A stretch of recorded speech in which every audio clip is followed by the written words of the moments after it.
신개념 미디어 잡담쇼 미잡쇼. 안녕하십니까. 미잡쇼 돌아왔습니다. 박수. 지금까지 지구상에서는 이러한 기독교 토크쇼는 없었다. 충격의 토크쇼 미잡쇼. 오늘도 지난 시간에 이어서 박진규 교수와 제가 함께합니다. 네, 반갑습니다. 다시 만납니다. 네. 자, 서울여대 박진규 교수와 함께하는 건 그런데 지난 시간에 우리가 이런 주제로 얘기했습니다. 교회는 항상 뒤늦게 헐떡이며 달려와서 여기서 이러시면 안 되는데 라고 얘기한다. 그중에 대표적인 게 역시 기술적인 테크놀로지의 문제, 그중에서도 요새는 디지털의 문제다라고 했는데, 그러면서 벌어지는 불경한 일들에 대해서 오늘 좀 얘기를 나눠볼까 합니다. 그래서 다시 한번 모셨습니다. 김택환 대표 오셨습니다. 어서 오십시오. 안녕하십니까, 김택환입니다. 예. 지난 시간에 박진규 교수님이 뭔가 물을 게 많으셨는데 다 못 물으신 것 같아요. 그러니까 이 디지털이라는 것을 한국 교회가 처음에 받아들이는 데 있어서 얼마나 기존에 가지고 있었던 생각들을 깨지 못했는지, 그것 때문에 이렇게 선도적으로 받아들이지 못했는지 뭐 이런 얘기들을 많이 들었던 것 같은데요. 네. 뭐 그런 얘기 좀 더 이어갔으면 좋겠고, 특히 코로나 때 이제 우리가 디지털을 정말 적극적으로 활용할 수밖에 없는 그런 상황이 되었었잖아요. 그 이후에 또 그 상황에서 정말 우리가 이 커뮤니티 공동체의 역할을 디지털이 했는지도 궁금하고, 또 그 이후에 팬데믹 이후에는 다시 예전으로 돌아갔는지 아니면 그 디지털을 활용하려고 하는 추세가 여전히 남아 있는지 이런 것도 좀 궁금하네요. 박 교수가 여기서 논문을 갖다 생각 날로 먹으려고 하는 것 같은 느낌이. 어떻게 하셨죠? 예. 제가 이제 놀라웠던 점이 있었어요. 2020년 2월경이었을 거예요, 아마. 명륜교회 사태가 터진 게. 그리고 그 이후에 교회가 폐쇄되고, 그리고 그 주부터 온라인 예배를 드려야 되는 형편이었었어요, 교회들이 너무 당황한 거죠. 제가 그 주에 전화를 하루에 한 20, 30통씩 받았던 것 같아요. 근데 제가 그 다음 주에 너무 놀랐어요. 왜 놀랐냐면, 교회는 이미 방송할 수 있는 모든 게 준비가 되어 있었어요. 큰 교회고 작은 교회 간에. 스트리밍만 안 됐을 뿐이지 다 되어 있던 거예요. 심지어 집단 지성이 발동을 해요. 우리 교회가 이렇게 하니까, 우리 교회는 유튜브로 하지 않고 밴드로 한다. 우리 교회는 뭐 어떤 거 쓴다. 이렇게 하면 된다. 이런 것들이 막 발동이 되니까 교회들이, 제가 볼 때는 전체 모든 영역에 있어서 교회가 가장 먼저, 가장 효과적으로 딱 적응을 했어요. 안정성 있게 적응을 했어요. 2020년 5월, 6월, 7월까지만 해도 어떤 게 가장 이슈였냐면, 코로나 때 온라인 예배가 예배냐. 이게 가장 큰 이슈였었어요. 그게 뭐 올해 안에 끝날 줄 알았겠죠. 2020년 안에 교회들은. 근데 그 이후에 지금도 온라인 예배가 예배라는 이슈는 없어요. 없어졌고, 온라인 예배도 좋지만 오프라인으로 나와라 라는 이슈만 있었던 거죠. 한국 교회뿐만이 아니라 사실은 인류사적으로도 엄청난 발전, 변화를 이뤄냈고, 그 변화를 수용할 수 있는 시기였던 것 같아요, 저는 코로나가. 그리고 코로나가 이제 거의 코로나 팬데믹이 끝나가는 시점에서도 고민했던 게, 인류 역사상 인류가 편했던 거를 경험했는데 이거를 포기하고 다시 돌아간 사례가 있었을까? 없었던 것 같아요. 그래서 교회는 이걸 여전히 유지하겠구나 라는 생각을 했었고, 지금 보면은 온라인 예배를 드리지 않는 교회는 없죠. 그리고 또 한 가지 큰 변화를 이뤄낸 거는 헌금을 온라인으로 굉장히 많이 받기 시작을 했어요. 나이 든 세대는 교회 앞에 카드로 이렇게 헌금을 하고 들어가게 돼 있는 케이스도 있잖아요. 그것만 해도 불경스럽게 느껴지는데 온라인 헌금이 이게 왜냐하면 빳빳하게 다림질 해가지고 봉투 안에 넣어가지고 곱게 이름 써가지고 이렇게 품에 안고 가서 싹 넣고 와야 되는데. 제가 교회에서 재정집사를 하고 있는데요. 온라인으로 받는 게 좋은 면도 있지만 또 나쁜 면도 있어요. 그러니까 좋은 면은 언제든지 이제 온라인으로 받아서 다 정리가 돼 있다는 건데, 이 나쁜 점은 오프라인으로 받는 그 빳빳한 종이 헌금 개수와 또 온라인 개수와 이걸 한꺼번에 매일매일 해야 된다는 겁니다. 이게 편리함도 있지만 또 그것이 갖고 있는 또 어려움도 있더라고요. 더 재밌는 것도 있어요. 미국 교회들을 가보면요, 미국 교회는 우리는 헌금이 현금밖에 없잖아요. 다른 거 없잖아요. 미국 교회는 수표가 있죠. 수표도 있고요. 주식으로 되나요? 주식도 있고요. 크립토, 암호화폐도 받고요. 암호화폐? 예. 그다음에 큰 재산들 있잖아요. 보트, 뭐 리조트 이런 것도 다 받아요. 나도 옛날에 계란도 내보고 닭도 한 마리 가져가보고 했지. 그런 식으로. 오늘 헌금 특집인가요? 홈페이지에 딱 이렇게 명시가 되어 있어요. 예, 어떻게 내라. 크립토는 어디 계좌로 보내줘라. 다시 돌아가야 될 것 같아요. 다시 돌아가야 돼. 혹시 아까 팬데믹 얘기를 했는데 팬데믹 이후에 트래픽이 더 줄거나 그러지는 않았나요? 트래픽이 줄었죠. 아무래도 줄을 수밖에 없는데 교회가 집중해야 되는 부분들에 대해서 명확히 안 것 같아요. 교회들은 교회가 가장 집중하는 게 새로운 성도들을 모집하는 거잖아요. 예, 그게 교회 성장이라고 생각하고 근데 이제 오프라인에서 전도하는 게 너무 어려워졌어요. 밖에 나가서 전도하는 게 너무 어려워졌어요. 예를 들면 제가 이제 어린이 전도협회 쪽과 같이 일을 좀 해보고 있는데 어린이 전도협회는 초등학교 앞에 가서 전도를 해요. 근데 제 아내가 어린이 전도협회 일을 하고 있는데 학교 앞에 가서 전도를 하면은 아이들이 부른대요. 뭐라고 부르냐면 야 사이비 이러고 가는 거예요. 그리고 더 어려워진 거는 일단 부모들이 싫어해요. 모르는 어른이 우리 애하고 얘기하는 게 너무 싫은 거죠. 전도하기가 너무 어려워졌어요. 그러면 이거를 자연스럽게 접할 수 있는 접점을 만들어야 되는데 이 접점이라는 게 뭐냐면 웹사이트밖에 온라인밖에 없는 거죠. 예를 들어서 교회 홈페이지에 대한 개념도 좀 제가 바꿔주려고 노력을 하고 있는데 아시는 분들도 있지만 홈페이지는 우리 교인을 보라고 만드는 건 아니에요. 우리 교회에 오려고 하는 사람들을 보이기 위해서 만드는 건데 비대하게 크니까 너무 불편한 경우들이 있어서 홈페이지에서 가장 중요한 예를 들면 그 CTA라는 게 있거든요. CTA가 뭐냐면 Call to Action인데 행동 유도 버튼이에요. 이게 미국 교회들은 되게 잘 되어 있어요. 그러니까 헌금 여기다 내 버튼, 뭐 예배 시간은 몇 시 버튼, 뭐 설교는 어서 봐 버튼. 이게 잘 돼. 우리나라는 그게 너무 불편해요. 심지어 예배 시간 안내가 어디에 있는 꼭 찾아 들어가야 돼요. 예배 시간 안내를. 홈페이지의 로그 데이터를 분석을 하게 되면은 가장 많은 접근 빈도가 높은 게 예배 시간 안내를 보는 데예요. 그리고 예배 시간 안내, 찾아오시는 길, 그 다음에 설교, 요 정도로 이렇게 넘어가거든요. 그러니까 이것 외에는 다른 것들이 사실 크게 필요가 없어요. 우리 공동체가 뭘 한다, 이거를 다른 사람들이 볼 이유가 없거든요. 재미도 없고. 근데 이런 것들을 이제 교회들이 조금씩 알기 시작했고, 그러면 홈페이지를 어떻게 구성해야 되는지. 지나가다가 우리 동네에 이사 온 사람이 우리 교회를 봤는데 저 교회를 가려고 했는데 예배 시간이 몇 시지?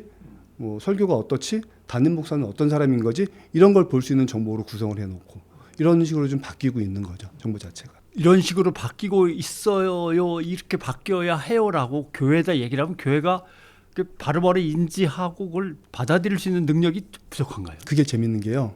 작은 교회는 작게 만들어요. 큰 교회는 크게 만들어요. 홈페이지를. 신기하지 않습니까?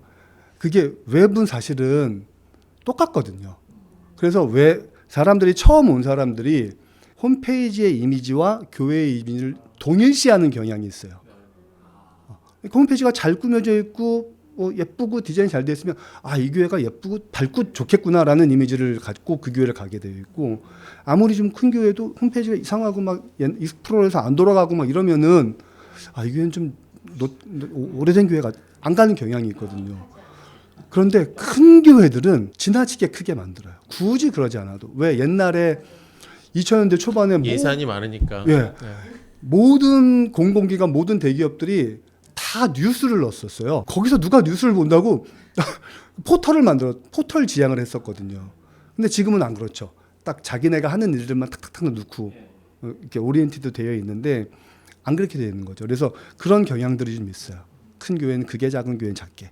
아까 불경한 얘기 하자고 하셔서 좀 불경한 얘기를 해보려고 하면 지금까지 얘기는 기존의 이제 지역 교회들이 디지털을 얼마나 잘 활용하느냐 뭐 팁도 주신 것 같고요. 근데 거꾸로 생각하면 온라인에서 만들어지는 교회, 지역 교회는 아니지만 온라인에서만 만들어질 수 있는 교회도 가능할 것 같고 또 지역 교회를 넘어서서 기독교인들이 모여서 개신교인들이 모여서 그 안에 새로운 커뮤니티를 만들어서 뭐 공정의 문제라든지 한국 사회에서 교회의 역할의 문제라든지 지역교회에서 하지 못하는 또 이야기를 할 수 있는 공간이 될 수도 있고 뭐 이런 가능성들도 뭐 불경할지 모르겠습니다. 그런 가능성들 좀 있지 않을까요? 온라인에서 이루어지는 대부분의 것들이 본질적으로 콘텐츠로 이루어진다고 봐요. 교회는 어마어마한 콘텐츠가 양산되는 곳이잖아요.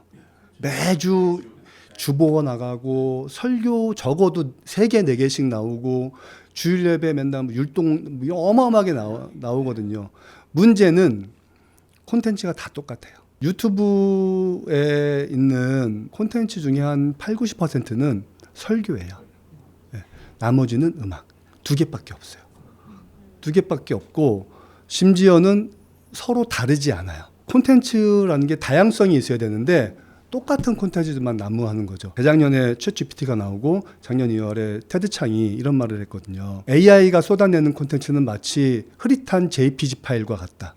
라고 얘기를 했거든요. 이 JPG 그게 무슨 얘기냐면 계속 카피하니까 이게 너무 흐려진다라는 얘기가. 근데 사실은 기독교 콘텐츠가 그래요. 콘텐츠를 사람들이 접하려고 하면은 어떤 콘텐츠는 뭐 애니메이션일 수도 있고 어떤 콘텐츠는 실사일 수도 있고 내용은 또 뭐 똑같은 내용이지만 이게 뭐 다른 세계관으로 담아낼 수도 있는데 우리는 다 형식도 똑같고 내용도 똑같고 흔히 얘기하면 훈장질이에요. 아, 다 가르치는 거예요. 네. 그게 뭐가 재밌다고 30분, 40분씩 보고 있겠어요, 사람들이. 안 보죠.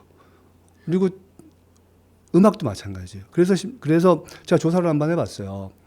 그럼 유튜브에서 가장 많이 소비되는 기독교 콘텐츠는 뭔가? 잘잘법? 잘잘법이 한 60만 정도 되고 그 밑에 쪼줄 수 있고 뭐 분당 우리 교회 뭐 25만, 30만 정도 되는 것 같고 그다음에 그러니까 100만이 넘지 못하죠, 일단 기본적으로. 나고 그 한 상위의 10개 정도를 빼면 나머지는 전부 다 20만 이하예요. 거의 다. 그러니까 사실 소비가 안 된다는 거죠. 제가 연구를 한번 해봤었는데 소위 기독교 컨텐츠라고 사람들이 생각하는 것 또 그것을 이용하는 사람들하고 이렇게 상관관계를 조사해봤더니 기독교 컨텐츠라고 사람들이 생각하는 것들을 많이 이용하는 사람일수록 교회 중심적인 신앙을 가지고 있는 사람들이라고 결과가 나오더라고요. 맞습니다. 하나님이 AI를 선한 것에 사용하실 거냐라는 질문에 미국 교회 목회자들의 77%가 그렇다라고 얘기를 했어요. 77%나요? 그런데 반대로 성도들은 25%밖에 안 돼요. 무슨 얘기냐면 우리나라도 전 비슷하다 생각해요. 성도들이 훨씬 더 보수적인 것 같아요. 하긴 목회자는 지금 이걸로 나의 비전을 갖다 뭔가 이뤄내야만 되는 절박한 상황에 있는 사람들이고 성도들은 뭐 근데 이제 저는 그게 진보적이어서가 아니라 편해서인 것 같아요. 그리고 성도들이 보수적인 반응을 보인 건 우린 그게 싫다라는 반응인 것 같아요. 그러니까 우리 교회는 한국 교회는 유독 그 전임 목회자들이 많잖아요. 풀타임 사역자들이. 근데 외국은 풀타임 사역자가 그렇게 많지 않잖아요. 근데 우리 그것도 자세히 살펴보면 교회 성도들이 목사님이 어떻게 택시 운전을 하고 뭐 다른 일을 해. 목회만 전념하셔야지. 이런 것들이 좀 있는 것 같다는 생각이 들어요. 근데 그러면 기독교 마케팅으로 들어가서 도대체 뭘 해야 이게 뭔가 선교도 잘 되고 교회도 좀 이렇게 안정감을 다시 찾고 뭘 해야 될까요? 디지털과 관련해서 우리가 당장 뭘 하면 좋겠습니까? 저는 기초부터 다시 다져야 된다고 생각을 해요. 2번 정도, 그러니까 AI까지 3번 정도의 변혁을 거치고 있는 거거든요. 인터넷이 처음 들어왔을 때 교회가 뒤처졌죠. 이미 늦게 시작을 했고 늦배를 탔고 그래서 따라갈 수 없는 상황이 된 거죠. 2007년 8년 정도까지. 그리고 스마트폰이 오고 2015년에 이제 디지털 트랜스포메이션이라는 디지털 전환이 이루어지는 시점에 이거는 인터넷 붐하고는 조금 다른 시점인 것 같아요. 그러니까 이때는 기술이 중심이었다면 여기는 사용자들의 사용 패턴이 훨씬 중심이 되는 이런 시대였는데 이런 시대에 교회가 편승하려고 굉장히 많이 노력을 했어요. 소셜미디어라든가 이런 플랫폼들의 적응도 굉장히 많이 빨리 했고 근데 문제는 교계 내에 전문가들이 없는 거죠. 아까 제가 말씀드렸던 교수님도 말씀하셨던 90년대까지만 해도 좋은 사람들이 좋은 콘텐츠를 만들어내서 교회가 질적으로 굉장히 향상됐었는데 기술 영역은 좀 다른 것 같아요. 기술 영역에 있는 사람들이 교계로 들어오지 않는 거죠. 그리고 이 시점부터 교회가 열등감을 갖기 시작했어요. 예를 들면 우리가 밖에서 하는 것만큼은 해야 돼. 근데 이게 본질에 충실할 수가 없으니까, 기술이 없으니까 포장을 그럴듯하게 하는 거죠. 대중 매체인 콘텐츠들을 보게 되면 이때 가장 많이 했던 것들이 리얼 버라이어티 쇼 같은 것들, 뭐 1박 2일, 뭐 무한도전 이런 거 보면 영상이 예쁘진 않잖아요. 다만 스토리가 너무 재밌는 거죠. 근데 교회는 그런 스토리를 그러니까 수준이라는 게 스토리잖아요. 서사. 이제 이 스토리를 만들어낼 만한 수준 있는 이제 사람들이 존재하지 않는 거죠.